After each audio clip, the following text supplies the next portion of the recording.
Nah, kalau bapak-bapak tidak bisa minum kopi. Jadi semester ini ternyata ada teknik lain ya, digabung gitu ya.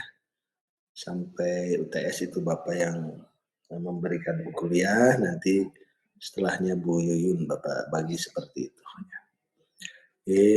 Pak Rifki, halo.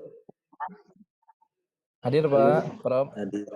Pak Rifki kalau bisa kirim Bapak ini ya, Word atau Excel nama-nama daftar hadir.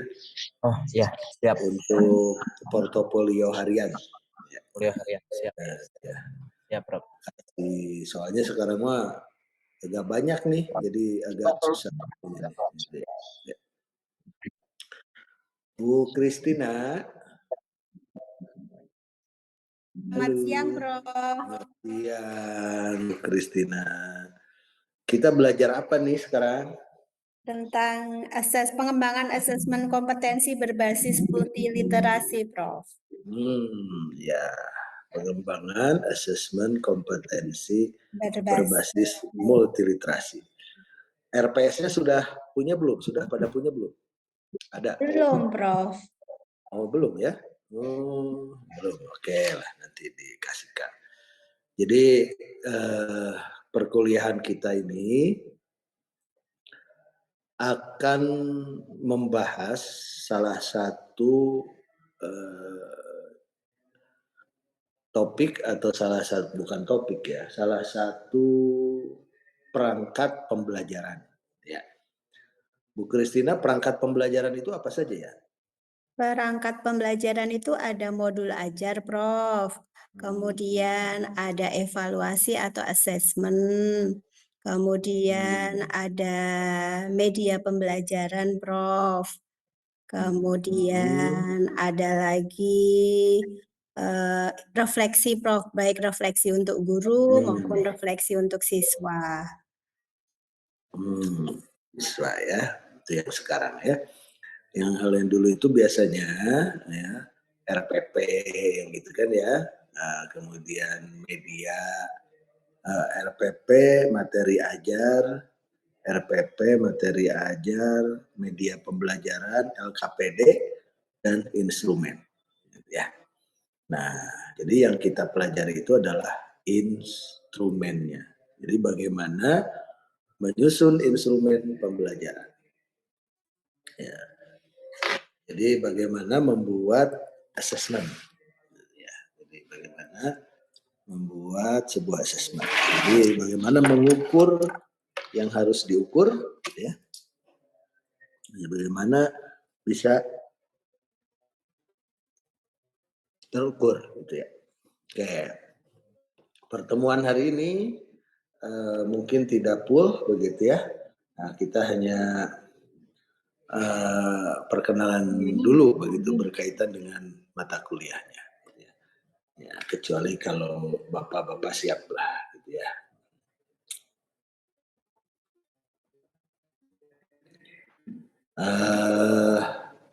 Sebentar, bapak juga sambil nyari RPS-nya, gitu ya. Nah, tetapi ada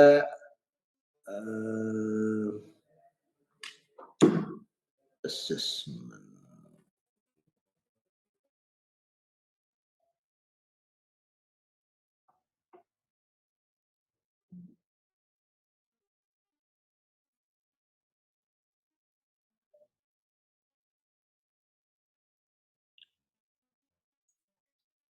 Pak Ridwan, Bu Kristina ngajar di mana? Saya mengajar di SD Marsudiri ini, Prof. Ada di Telaga Kahuripan. Dekat ya? Iya, betul, Prof. Ya. Pak Ridwan Saidi. Iya, kalau saya ngajar di Batu Parut, Karaja, Sukabumi. Oh, Sukabumi ya. Sukaraja. Ya. Sukaraja, ya. Sukaraja. Ya. Karajanya Sukabumi, bukan Bogor. Ya. Biasanya kalau Pak, maksudnya Sukabumi ya. Sukaraja kan daerah kota ya? Iya. Kota Sukabumi kota, kan? Ya. Ya. Ya, Pak Ridwan, enggak, maksudnya masih kalau kabupaten, Pak. masuk kabupaten ya? Oh, yang sebelum kalau dari Bandung ke sebelum Pelabuhan Ratu ya? Ya, tapi istilahnya kabupatennya dekat dengan kota gitu. Perbatasan, Pak. Nah, gitu. Pak Ridwan, kalau Ya. Pak Ridwan membuat instrumen atau assessment lah, atau tes dulu lah, tes kognitif misalnya. Ya. Apa biasanya yang langkah-langkahnya membuatnya seperti apa? Biasanya membuat dulu kisi-kisi. Kisi-kisi. Misalnya untuk mid semester, ibaratnya ya kalau PTS gitu, membuat kisi-kisi dulu dan baru kan dibuatkan dengan soalnya. Apa kisi-kisi Dan itu? kisi-kisi disesuaikan. Kisi-kisi itu Ya, isinya apa istilahnya saja, Pak? gambaran untuk menuju ke soal itu gitu. Jadi anak Ya. nanti ketika kita jelaskan kisi-kisi tersebut, anak sudah tidak ini lagi gitu, sudah tidak pusing lagi, pasti jurusnya ke sini nih gitu. Untuk menunjukkan kepada soal yang kita buat misalnya, ya anak itu sudah memahami dari kisi-kisi tadi. Kalau saya seperti itu. Bukan, maksudnya Bapak membuat kisi-kisinya apa saja isi kisi-kisi itu? Ya, iya, gambaran untuk misalnya dalam kisi-kisi, misal dalam pembelajaran IPAS misalnya saya buatlah kisi-kisi itu dalam bentuk misalnya di kisi-kisi itu tahap itu soalnya soal masuk ke dalam C1, C2 atau C3 dan selanjutnya, ataupun misalnya dari kesukaran ya, dari kesukarannya seperti apa, terus materinya pun cakupannya seperti apa, itu saya yang buatkan di sekolah seperti itu. Jadi kalau dibuat tabel ya, membuat soal itu kisi-kisi assessment itu Ya. apa saja? Yang pertama adalah apa? Capaian pembelajaran mungkin, Prof. Tujuan pembelajarannya. Ya. Ya. Terus kesukarannya. Ya. Nanti di akhir ada jawabannya atau pilihannya. Nah, kemudian ada juga level kognitifnya ya. Ya, level kognitifnya. Apa termasuk pemahaman? Ada berapa Bu Resti sekarang, Bu Resti.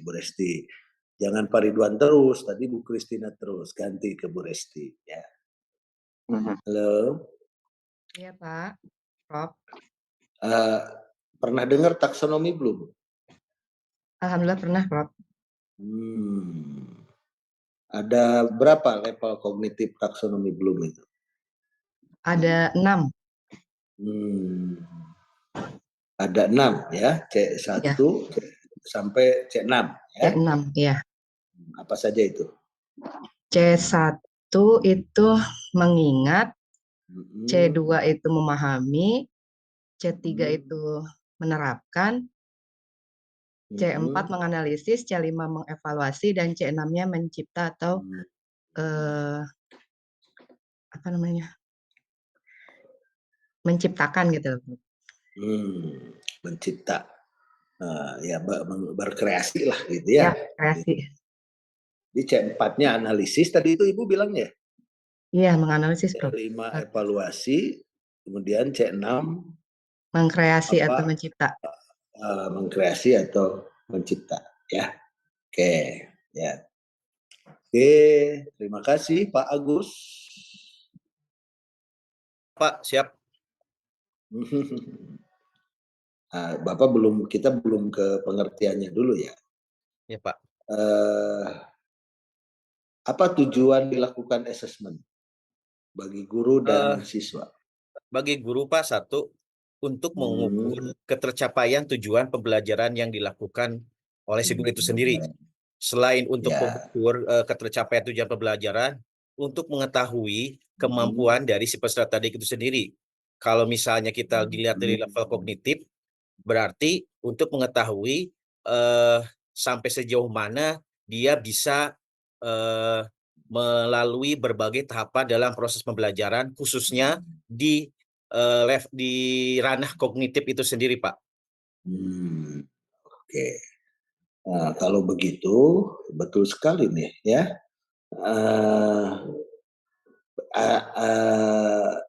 Ada yang biasa disebutkan bahwa asesmen itu sebagai bukti sebuah pembelajaran. Itu ya. Maksudnya apa ini? Bukti dari sebuah pembelajaran bahwa pembelajaran yang telah dilalui itu sudah tercapai atau belum, Pak. Jadi kita bisa mengetahui sampai sejauh mana si peserta didik itu sendiri dia itu mencapai tujuan pembelajaran.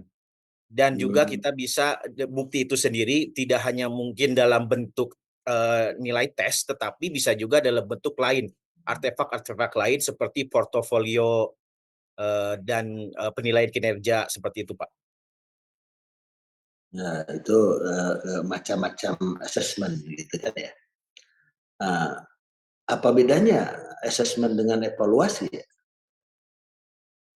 Kalau evaluasi itu, Pak, evaluasi itu seperti dia mengambil suatu keputusan. Jadi gini, Pak, kita melakukan penilaian dulu, kita melakukan suatu bukan melakukan suatu kesimpulan, itu berarti mengevaluasi. Jadi ketika asesmen berarti seperti mengumpulkan data, tetapi evaluasi kita membuat suatu kesimpulan. Misalnya, ketika misalnya si peserta didik tersebut mendapatkan nilai 100, berarti si peserta didik tersebut itu dianggap sudah memenuhi KKM atau dia bisa dilakukan remedial. Nah, ketika ada anak yang di bawah nilainya atau istilahnya KKTP, di bawah KKTP, berarti kita bisa melakukan suatu kesimpulan dan mengevaluasi bahwa anak tersebut harus dilakukan remedial. Itu, Pak. Oke, makanya itu sebagai bukti pembelajaran gitu kan ya?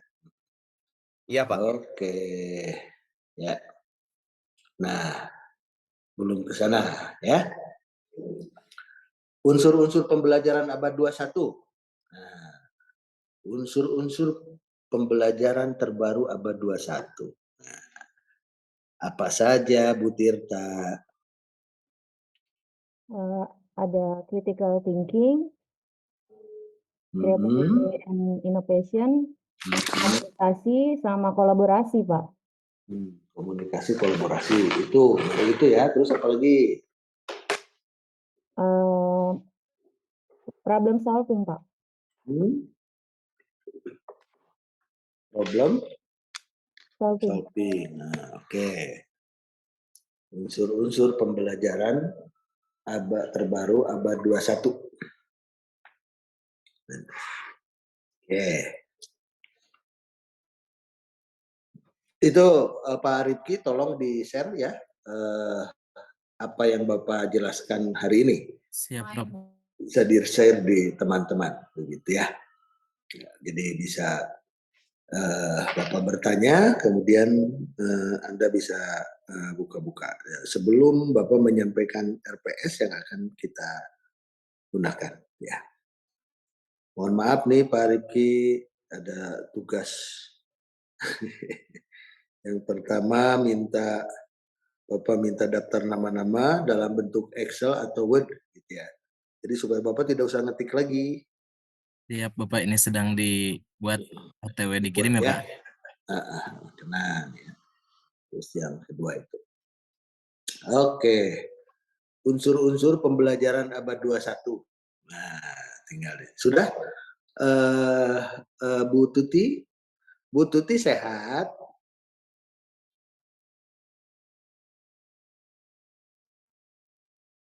Halo, sehat. Alhamdulillah. Sehat. Aduh. Puasa kan saum ya? Atau lagi tidak saum? Saum. Ya, Alhamdulillah. pasti kan ada bolosnya ya? Iya.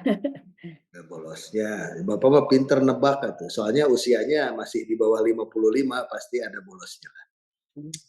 Jam kodrat, Pak. Aduh. Nah, gimana nih unsur-unsur pembelajaran terbaru abad 21 itu apa saja? unsur-unsur pembelajaran ABAK 21 itu Pak, diantaranya dengan penggunaan teknologi dalam pembelajaran ya. Diantaranya misalnya media sosial atau kolaborasi online, kemudian aplikasi ya, diantaranya itu. Kemudian pembelajarannya berbasis proyek ya, project based learning. Tuh. Kemudian pembelajaran personal ya, jadi personalized learning itu. Kemudian keterampilan sosial emosional ya, seperti ya mengelola emosi, soalnya Bu Tuti sudah diajarin oleh Bapak dulu tuh, kalau ada pertanyaan cepet chat GPT atau AI gitu kan ya. Gampang gitu ya, tinggal nanti memperdalam ya. Iya, kolaboratif secara literasi digital seperti itu Pak. Ya. Tapi pas giliran ujian statistik itu ternyata nggak bisa pakai AI soal yang dari Bapak itu ya. dan setiap orang beda iya, lagi Pak, jawabannya. Ini. Iya dong, harus pakai sebagai teman kita ya. Oke. Di antaranya. Nah, ya. Oke. Ada yang lain yang mau bantu, yang mau menambahkan? Mungkin, Prof. Yuk, silahkan. Ya, di antaranya pembelajaran HOTS, membuat soal-soal yang HOTS, kemudian ada pendidikan karakter juga. Kemudian pembelajarannya biasanya berbasis masalah atau problem solving. Kemudian sama tadi penggunaan teknologi. Kemudian yang memang harus selalu ada harus student center, Pak. Terima kasih. Ya. Berarti berpusat pada siswa. Ya. Oke, siapa lagi ini yang mau Prof. Yuk, silahkan. Bu Siti Ini yang tadi sudah dikirimkan ya. Ada sudah dikirimkan oleh Pak Rifki ya tadi. Ada unsur-unsur pembelajaran terbaru abad 21. Yang pertama adalah TPACK, Technological, Pedagogical, and Content. Integrasi teknologi dalam pembelajaran. Yang kedua, pembelajaran berbasis neuroscience. Kemudian yang ketiga, pendekatan STEM, Science, Teknologi, Engineering, and Arts and Mathematics. Kemudian yang kelima, tuntutan kompetensi abad 21 yaitu 4C, Communication, Collaboration, Critical Thinking, and Creativity. Yang keenam, kemampuan literasi baca tulis, literasi numerasi, literasi sains, literasi digital, literasi finansial, literasi budaya dan kewargaan. Dan yang ketujuh, unsur-unsur lain yang terintegrasi dalam komponen maupun tahapan pembelajarannya. Itu tadi yang dikirim oleh Prof ke Ya, tugasnya kan sekarang ya itu ya. Oke, kita itu satu persatu ya. Nah, kalau yang dimaksud TPEK itu apa itu Bu Siti? Tadi kan pengertiannya. Ya, itu yang singkatan ya, Prof. Teknologikal, berkaitan dengan teknologi sesuai dengan zaman sekarang, kemudian pedagogikal, pedagogi, konten knowledge, dan sebagai kerangka dasar integrasi teknologi dalam pembelajaran. Itu singkatan, Prof. Ya, singkatan. Ya, singkatan TPACK itu teknologikal, pedagogikal. Jadi harus menggabungkan, itu ada berapa komponen berarti? Ada 4. Tiga. Ada tiga. Apa saja? Ya. Apa saja? Teknologikal, pedagogikal, dan konten.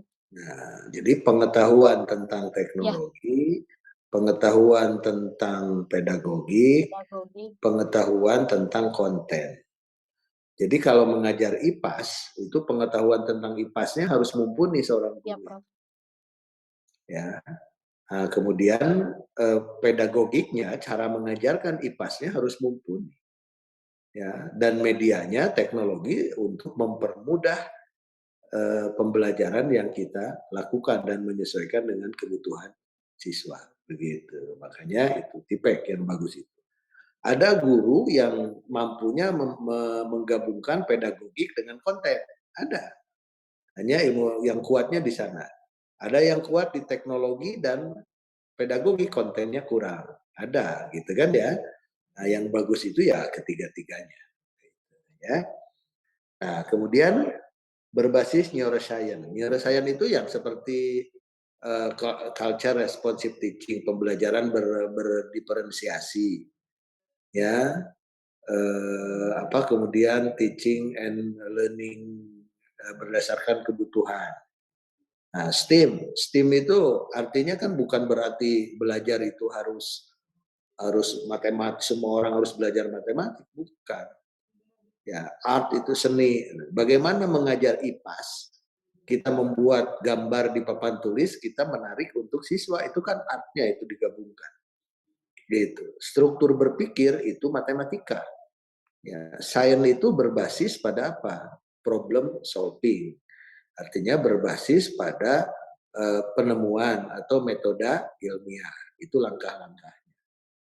Nah, yang akan kita pelajari, nah itu kan tadi kreativitas, berpikir kritis dan kolaboratif dan lain-lain, begitu ya, kemampuan literasi dan ini. Ya, oke.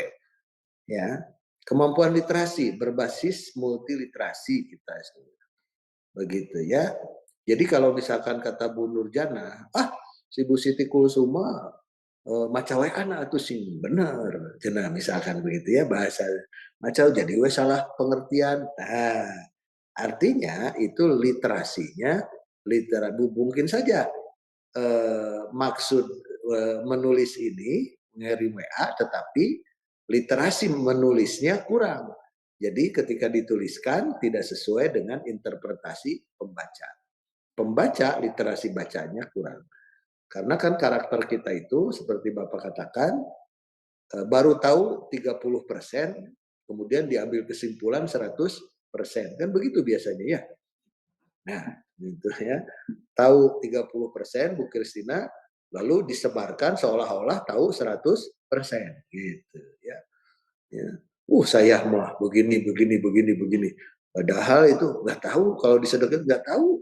Udah kata si Anu, nah gitu. Ya.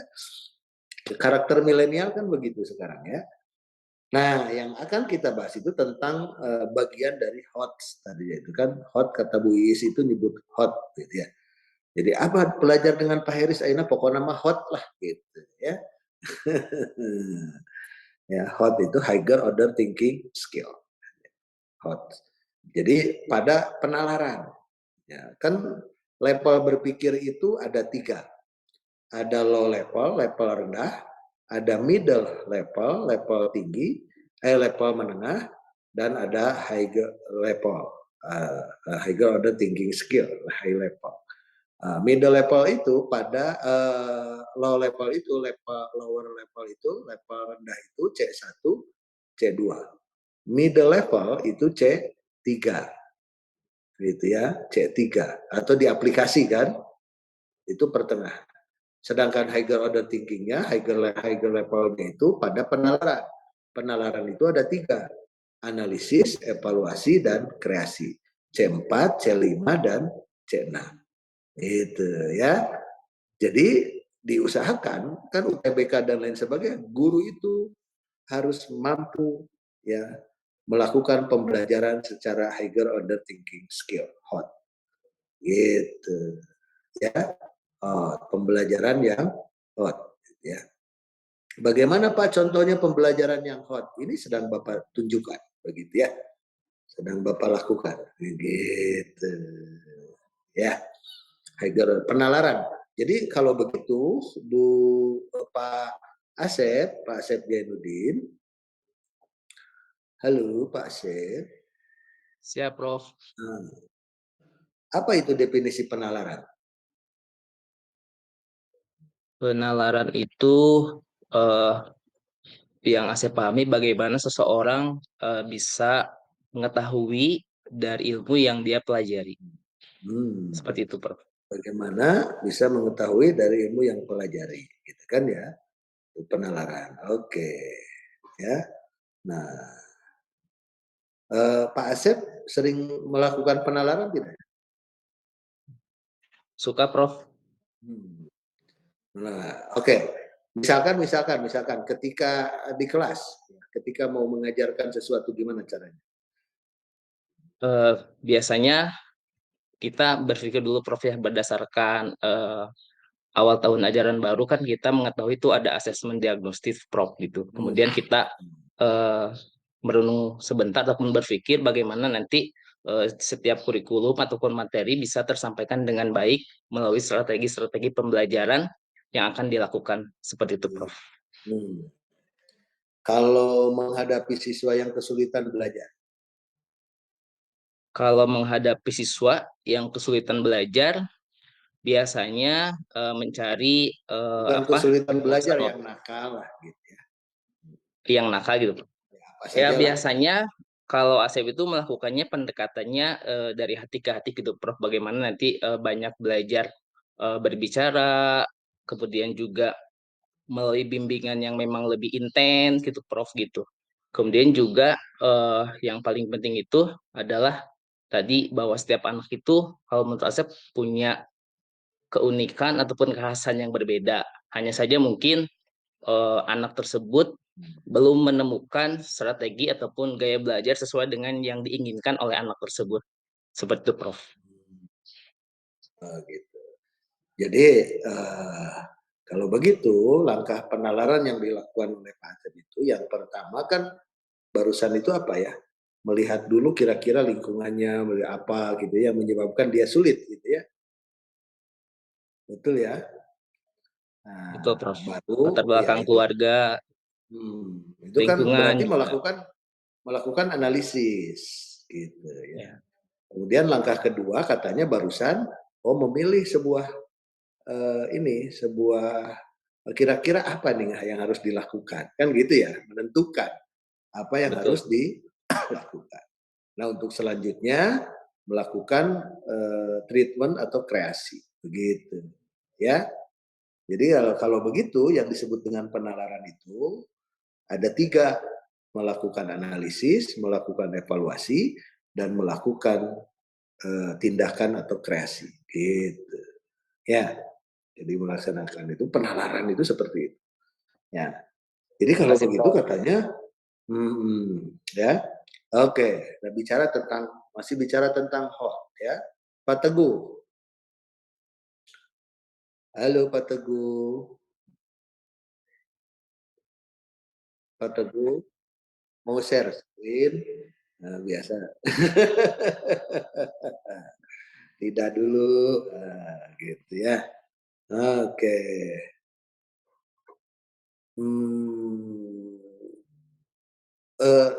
Bagaimana nih dengan penerapan soal HOT di sekolah?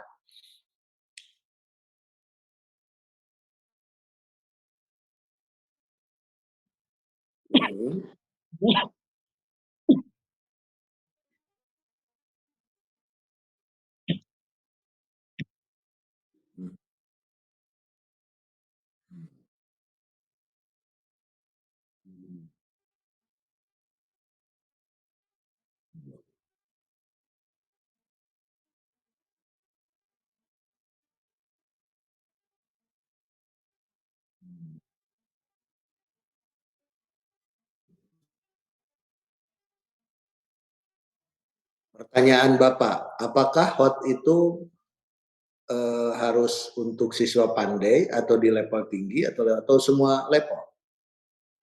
Bisa nggak diterapkan di TK, di SD, level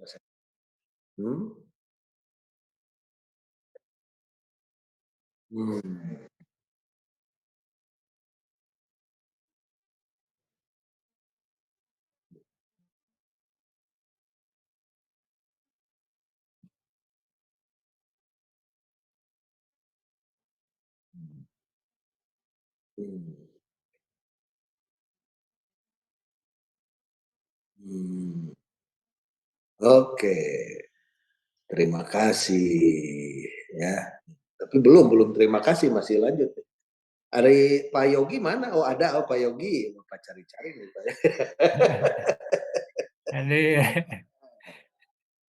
Aduh, Pak Yogi, gitu kan ya.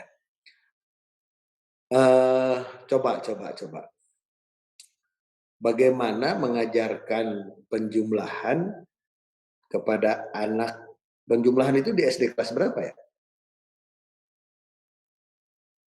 Di kelas 1 sudah mulai ya? Mulai ya, kelas 1 ya, penjumlahan bilangan 1 sampai 10 atau 1 sampai 9 ya. 0 sampai 9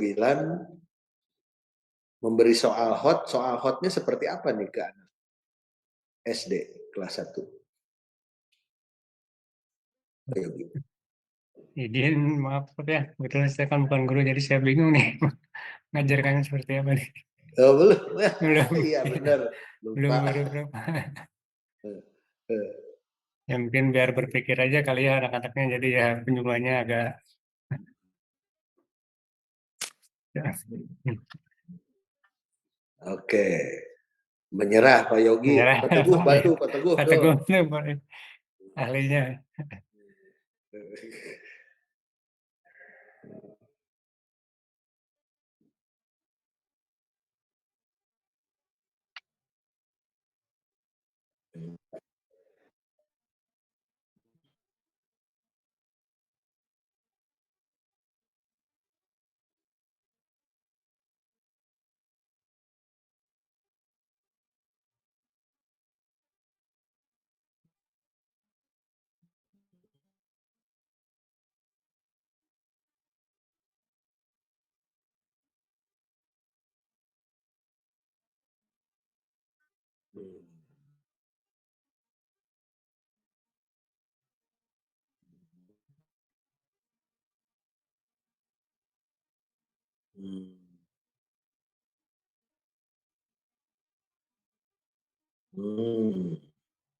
Oke, ya.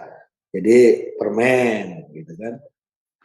Jadi kalau yang biasa itu kan permen 3 ditambah permen 4 digabungkan jadi berapa gitu kan ya. Nah, tetapi kalau itu kan itu cara C1 itu, C1, C2 gitu ya. Tapi kalau mau hot maka si permennya mulai gabung dulu, ada 8 misalnya. Coba Anda bagi permennya, gitu kan? Ada yang 6 tambah 2 mungkin, ada yang 3 tambah 5, ada yang itu. Nah, itu bedanya begitu ya, antara yang hot dengan yang biasa. Ya, tapi sama-sama menggunakan permen. Nah, tetapi mana yang melatih logik atau penalaran siswa? Begitu ya, gitu. Dalam pembelajaran kan seperti itu. Ya, oke. Itu sedikit tentang hot. Ya. Nah kemudian ya ada yang disebut dengan assessment atau ada yang disebut dengan evaluasi. Gitu ya, coba ada testing, ada measurement, katanya ada assessment, ada evaluasi. Ya. Berikan contoh ke 4 tersebut. Gitu ya.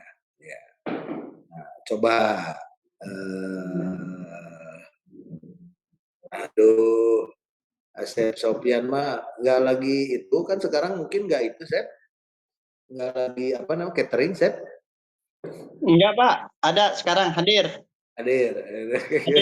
Ini kayak lagi itu apa namanya itu pakaian apa namanya itu merah itu pakaian apa namanya tahun baru Imlek. Cenglin. Iya Pak, lagi mengingat masa kecil. Bapak kira lagi ada catering di bulan puasa nih. Iya, aduh. Pak, iya Pak, catering lagi sepi ntar. Lagi pusing. Oke. Coba berikan contoh dari pengukuran. Pengukuran di kelas SD ya Pak? Terserah mau di mana. Yang jelas kan definisinya kan udah Bapak kasihkan itu pengukuran. Contohnya seperti apa?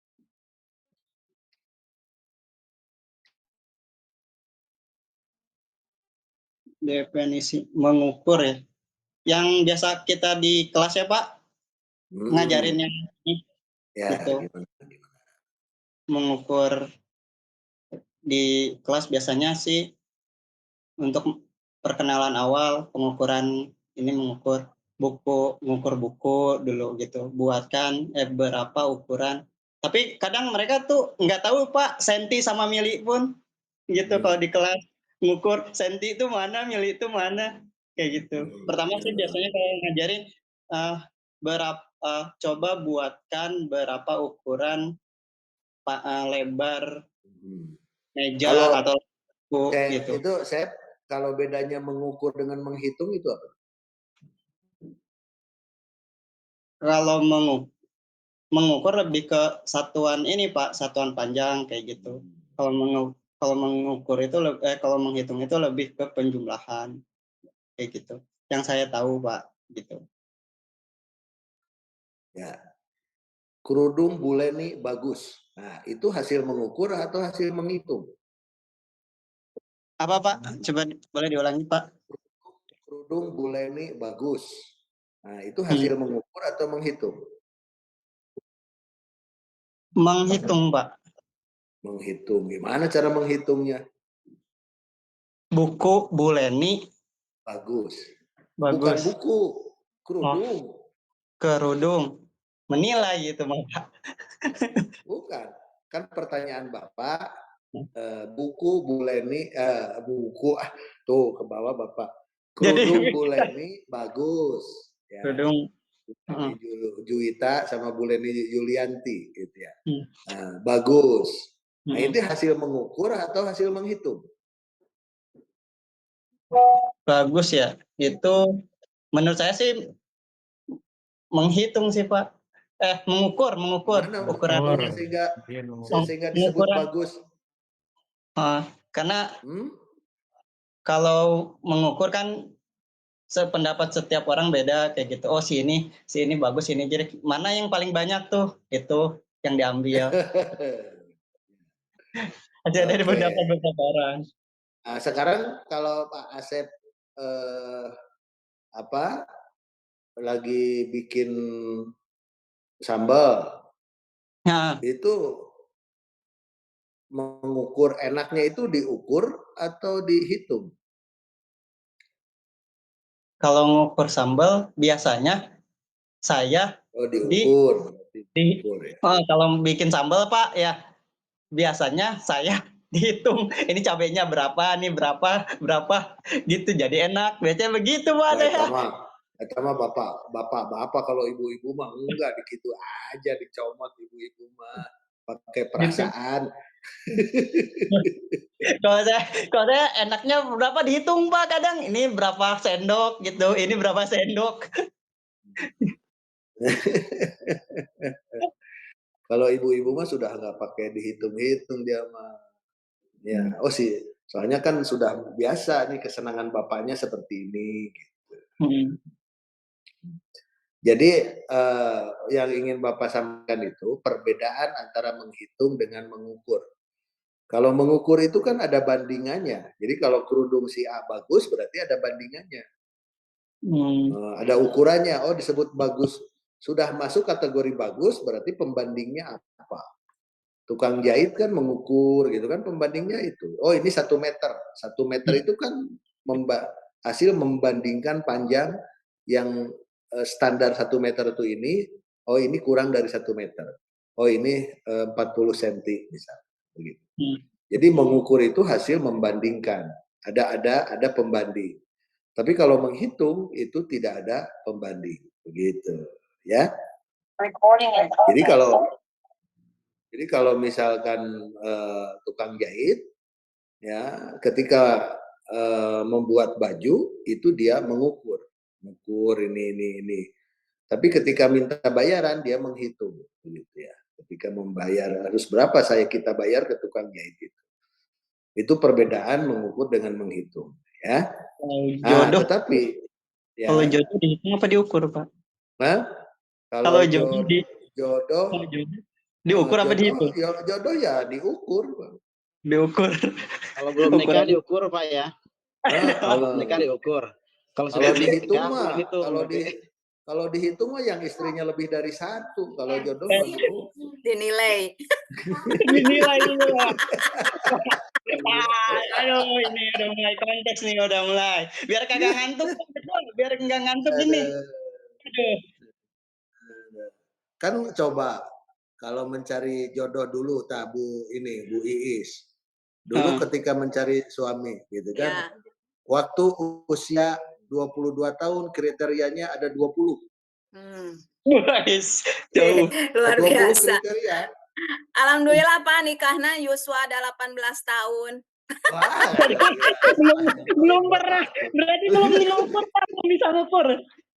Eta mah jigana teu make kriteria. Itu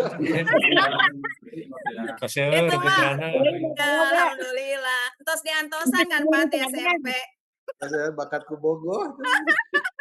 Udah ditunggu dari SMP gitu Pak. Jadi aja jadi. Jadi sadar bapaknya.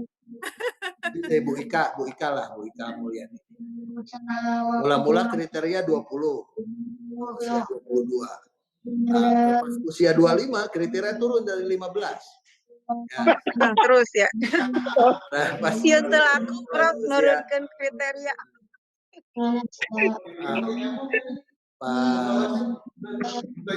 Pas usia 30 turun kriterianya jadi 10.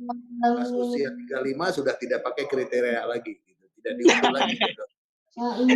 Yang penting ada, gitu, ya. Yang penting ada. Itu Pak. Jadi gimana tuh Pak? Usia 50 sedapatnya Prof ya. Pak Cengli sebelum 35. Nah, nanti akan dilihat bagaimana ketika Bapak dan Ibu melakukan asesmen afektif, ya. Coba asesmen afektif. Mula-mulanya diukur atau dihitung? Nah, beda dengan asesmen kognitif, begitu kan? Asesmen kognitif kan sudah jelas dia dihitung kan. Nah, kalau afektif kan ada pembandingnya, ya. Oh ini sangat baik, ini baik, ini kan ada sangat baik itu kriterianya apa, gitu kan dibandingkan kan begitu, ya. Kan kata jodoh Bu Kristina bertanggung, suami saya harus bertanggung jawab. Nah, definisi bertanggung jawab Bu Kristina beda dengan definisi Ibu Leni, gitu kan. Kalau Bu Kristina cukup bertanggung jawab itu dia pulang tepat waktu dan lain-lain. Tapi kalau Bu Leni bertanggung jawab itu dia harus menafkahi saya 1 miliar per bulan misal. Wah, langsung Pak, langsung ke IGD saya itu. Luar biasa. IGD langsung saya Pak itu mah. Langsung cair. Aduh, Bapak. Pusing saya 1 miliar. Ya kan idenya dari Ibu siapa Bu Tuti gitu kemarin itu semester kemarin katanya boleh kena apa punya istri lagi asal 1 miliar per bulan ke saya. Gitu. Ibu siapa ya kemarin ya? Yang tandain Pak, tandain itu. Tandain 1 M per bulan. Gitu ya. Oke. Itu ya mengukur dengan ini. Nah, nanti kan ukuran itu kan berarti ada pembanding begitu ya. Jadi kalau bicara nanti tentang afektif, kemudian keterampilan itu ada pembanding. Ya termasuk sebenarnya ketika kita juga melakukan penilaian, sehingga nanti ada evaluasi, ada assessment, ada evaluasi atau penilaian. Penilaian itu masuknya assessment atau evaluasi? Dikumpulin ya. Penilaian itu masuknya asesmen atau evaluasi? Penilaian itu adalah evaluasi.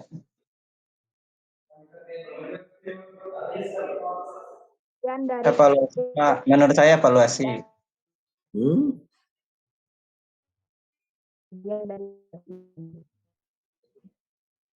Evaluasi.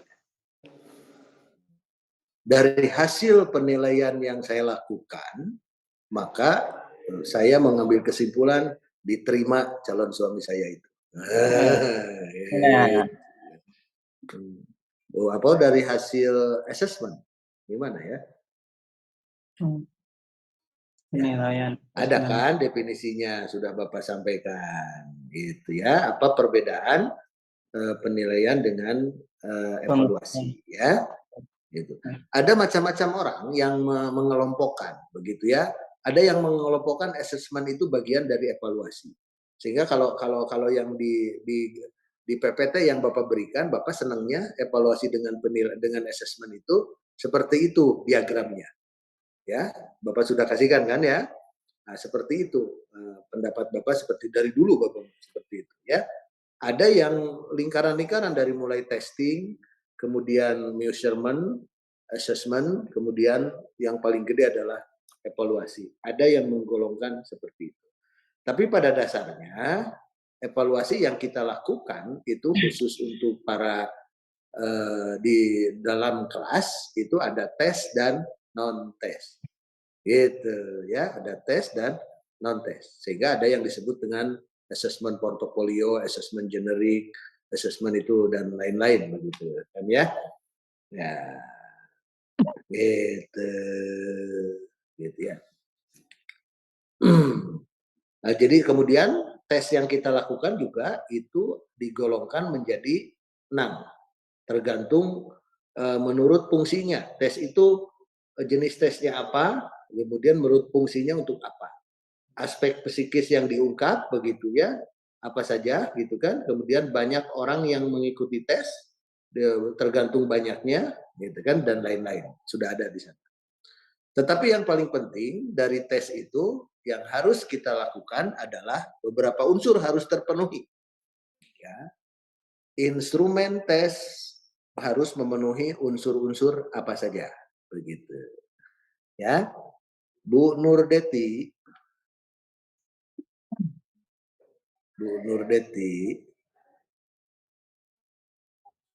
harus memenuhi unsur apa saja dalam instrumen tes itu.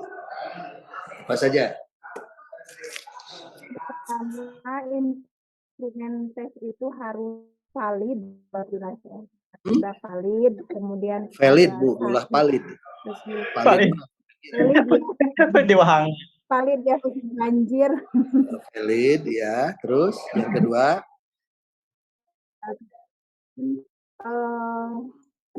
sahih. Kemudian asesmen itu harus mengukur segala aspek. Mengukur ya. Kemudian apa ya? Terus? Mengukur. Kemudian apa ya? Jadi ada validitas, reliabilitas, reliabilitas, daya pembeda, tingkat kesukaran. Iya betul. Daya pembeda. Tingkat kesukaran. Ya, jadi harus valid, reliable, tingkat kesukaran, daya pembeda. Harus bisa membedakan mana yang pintar, mana yang kurang. Gitu. Tes itu. Ya.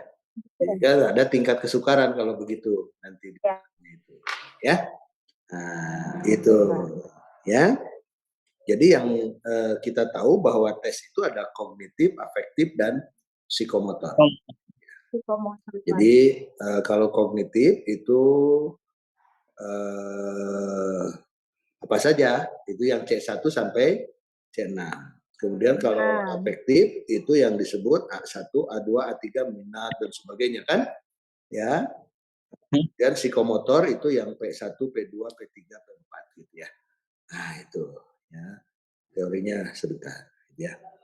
Nah sebelum lupa, begitu ya. Kalau yang tahun kemarin itu kita menghasilkan buku. Ya, ada presentasi dari teman-teman Anda, asesmen berbasis multiliterasi, asesmen berbasis multiliterasi. Ada buku segini. Nah, kalau sekarang mungkin Bapak tidak begitu karena bukunya sudah ada, gitu ya. Silakan Ibu Bapak searching di Shopee, begitu ya. Atau di mana di Shopee, di mana ya belinya itu? Ada di Bu Yuyun, minta ke Bu Yuyun ya untuk beli buku. Hah? Najada. TikTok. Nggak tahu tuh di mana ya. Ini Di Unpad. Bersama teman-teman Anda. Bentar, RPS.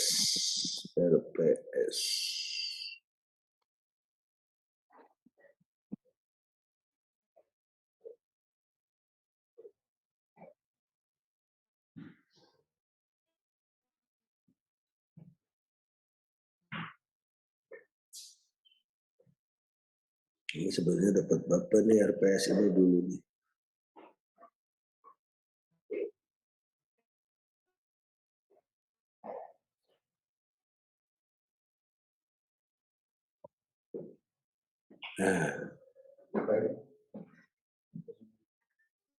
Nah.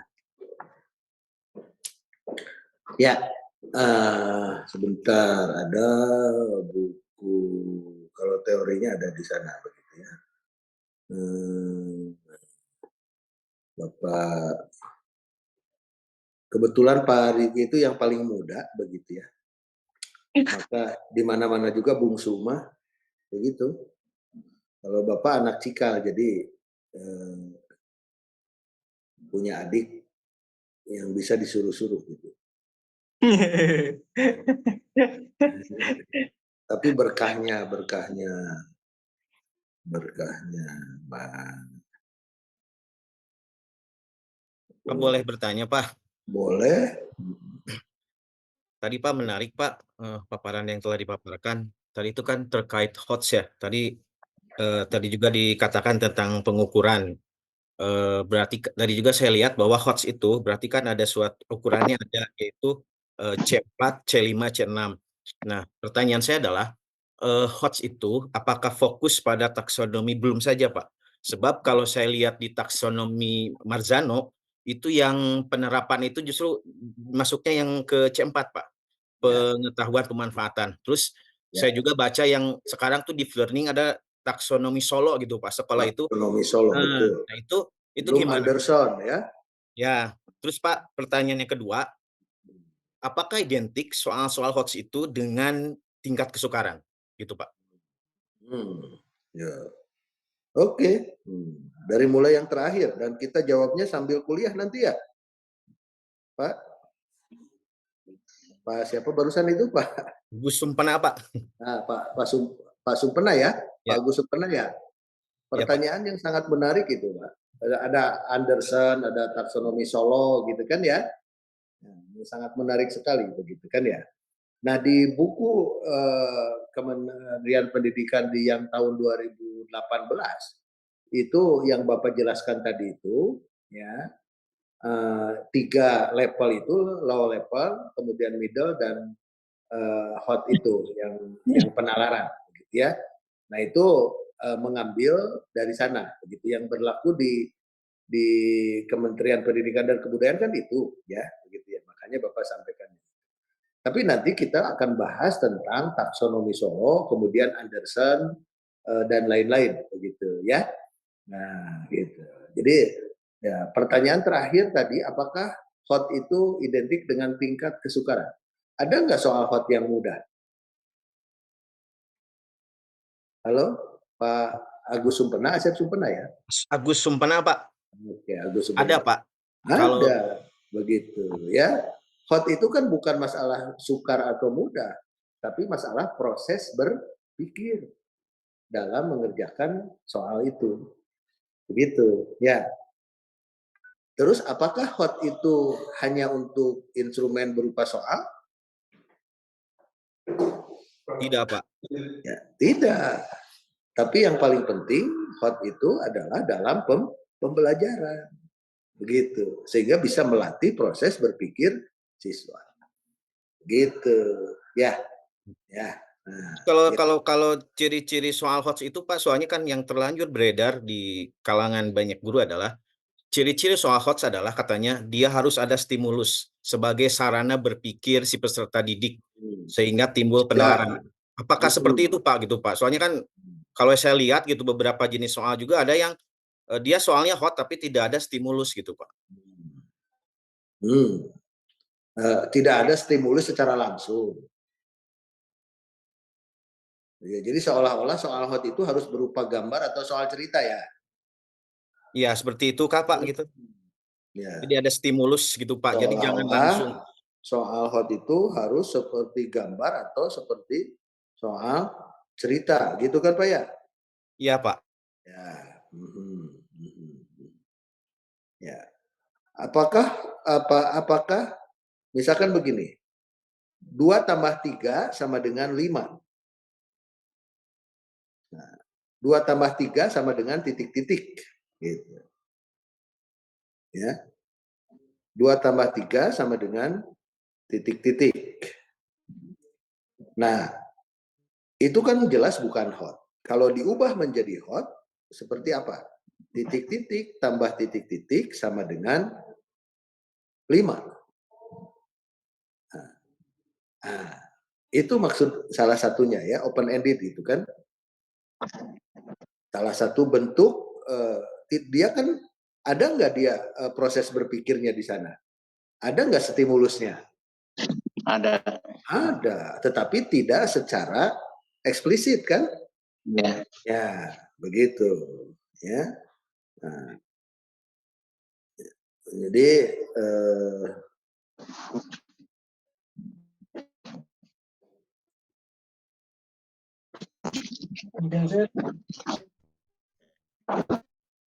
kan apa namanya, proses berpikir anak dia harus melalui analisis, gitu ya. Minimal, begitu ya. Minimal harus melalui analisis. Ya. Tetapi ada salah kaprah tentang hot itu, ya. Nih,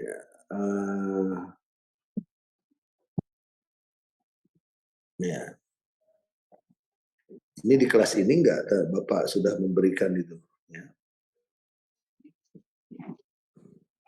Ini lagi mau dikasihkan, biar Bapak tidak usah banyak menjelaskan.